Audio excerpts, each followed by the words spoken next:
the New York Sports Club. We have Mike McShane as a guest. We're going to start the day off with, unfortunately, some sad news with the passing of Yogi Berra at age 90. I'm going to let Mike talk about this first. Mike, what did Yogi Berra mean to the New York Yankees?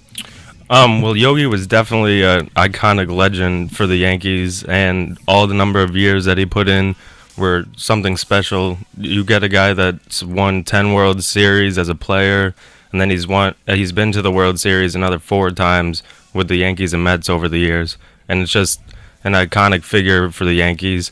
And he lived a great life. He lived to 90. All these all these perks, and everything he's done over the course of his life it was something special, I think.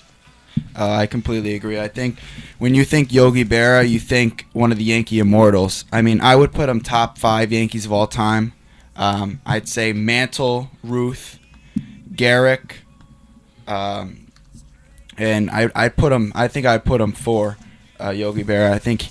I mean, the World Series. The World Series appearances and World Series wins speak enough. I mean, you're never going to see something like that again.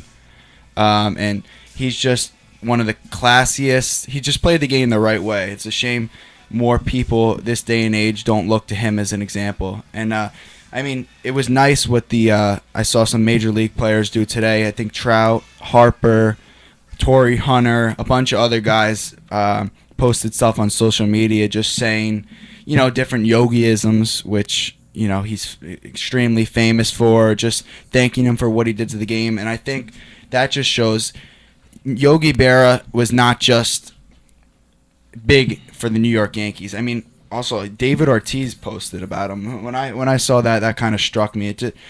When a Red Sox player posts something like that about a Yankees player, it just shows the mutual respect and just the respect that he had all around the league. He played the game the right way. He was amazing talent. Unfortunately, obviously, we didn't get to watch him play, but from what we've seen in highlights, from what we've heard, he was one of the best catchers ever. And it's extremely sad. And the Yankees lost a legend of theirs today. And I think definitely. And I think it's going to be tough for them for the rest of the season. But tonight, they got to go out there and they got a big game tonight. I think if they want to win the division, this game tonight is going to be the one they got to win. And tough environment with all these new Toronto Blue Jays fans. Just became fans this past month. But it's been loud there in that dome. I think it's going to be a tough game tonight. But before we talk about that Blue Jays series, I want to just wrap up the Subway series because we didn't get to talk about it. What did you think from the Subway series? What did you take away? I kind of thought it was kind of gift wrap for the Yankees. What did you think? Yeah, well, we were talking last week how we were saying it was very important for the Yankees to go out and get Game 1, and that was not the case. We were wrong. Tanaka was taken down by Mats in a 5-1 loss Friday night. And very surprising. Yeah, but Mats definitely, he's 4-0 right now, and he's got to be pitching well. Definitely some hope there for the Mets. I mean, they have so much pitching all around. But the Yankees ended up taking the next 2, which is always good. Taking 2 out of 3 anywhere you can get it is always a plus. So that's definitely a benefit. Oh, yeah. I mean, I think the second game, they dominated. They won that game, 5-0, I think the final was? I believe so. Yeah, that was a solid win. I would give that one to them, definitely. But I think the third game, that was the game that was kind of, okay, here, we'll give you a game with Harvey, obviously, through 6 innings or 5 innings, 1 hit. I mean, I think if Harvey doesn't have that pitch count and they leave Harvey in, I think it might be a different outcome in that game. Because literally the inning after Harvey comes out, I didn't actually have a chance to watch the game. I was driving my girlfriend back up to Providence, but from when I checked my phone and I saw, home run, and I obviously looked quickly to see if it was Harvey, and of course, no, it's the Mets bullpen giving up the run. So, like I said, I think it would have been a little different result if Harvey had stayed in the game. But nothing. I mean, a win is a win is a win. They took 2 out of 3. That's what you have to do every series.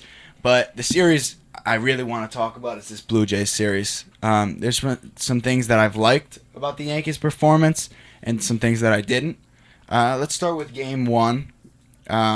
I thought they played well, but they didn't play well enough to win. What did you think about that performance?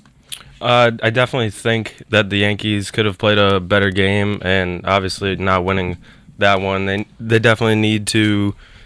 They're still not shocking me. Like they're not blowing you away. Guys that you're trying to count on, like Dellin Betances, he's lockdown guy, but I don't know if you can even say that now because he's getting into David Robertson kind of Oh my trouble. gosh, he gave me a heart attack last night, and he's been doing that the past 3 weeks. The past month and a half, he's kind of been a little shaky. Not that he's blown a couple games, in which he's a young pitcher. Everyone does it. Everyone's all entitled to a bad game, but the way he's doing it, he's walking guys and walking guys. It's like you have a 100-mile-per-hour fastball, and you're walking guys.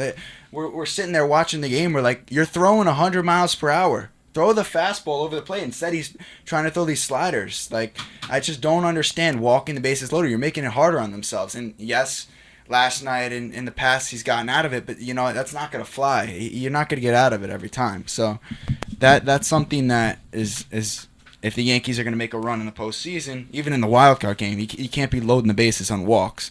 But I think going back to Game 1, I think David Price has pitched unbelievably since coming from the Blue Jays. I mean, I can remember a start in the beginning of the year. I don't know if you remember when the Yankees were playing them in Detroit. It was a very cold day.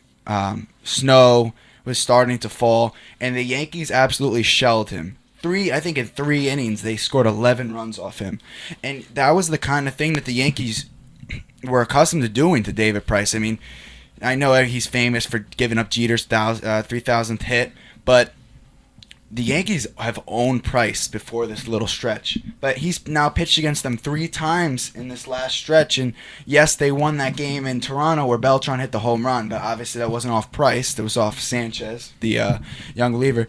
And then he beats them in the Bronx on September 11th, and then he absolutely dominates them in this game. And he when he's throwing strikes and he's spotting up, he's one of the best lefties in the game behind, I would say, Chris Sale. I mean, he was dominant. The Yankees are not many teams would touch him on the from his performance on Monday.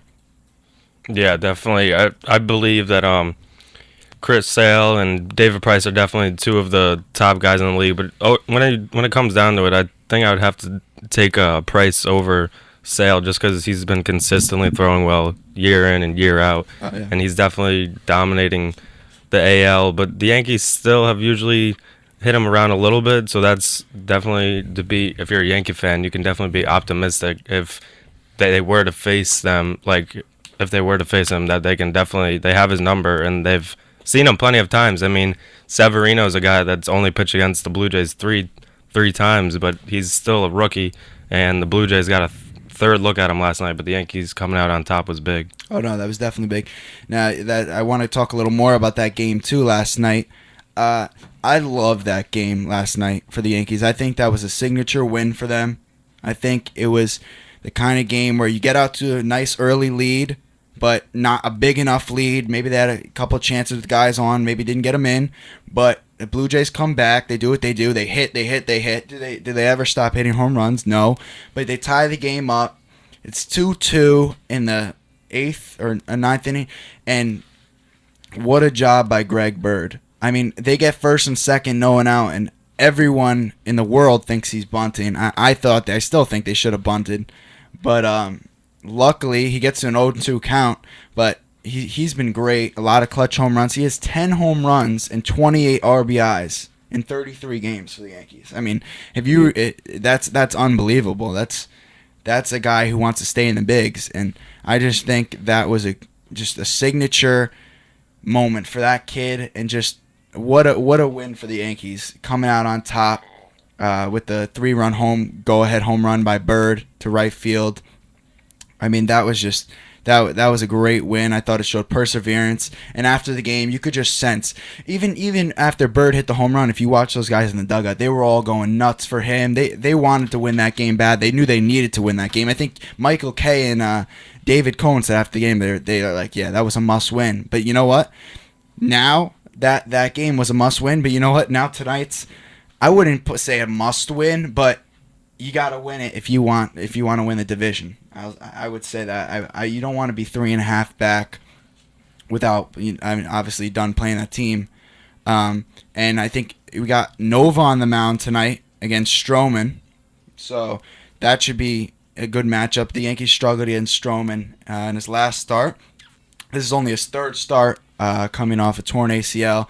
What do you expect from that matchup tonight? What are you thinking the Yankees are going to do against Stroman?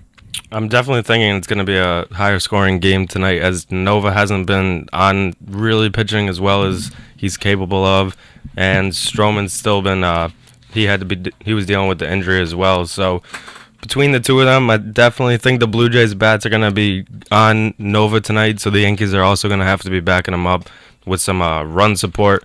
But the Yankees definitely need to get this game. It's just against the Blue Jays. It's just a team we got to be beating, and a team that's going to be a force to be reckoned with whoever plays them, not just the Yankees. Okay, yeah, I completely agree. Big game tonight. I'm excited to watch it. We're going to take a quick break right now. When we come back, we're going to talk about the Mets. They haven't slowed down on the gas pedal. They've been winning and winning and winning. Actually, they lost last night, but they have a nice, comfortable lead over the Nationals. When we come back, we're going to talk some Mets baseball.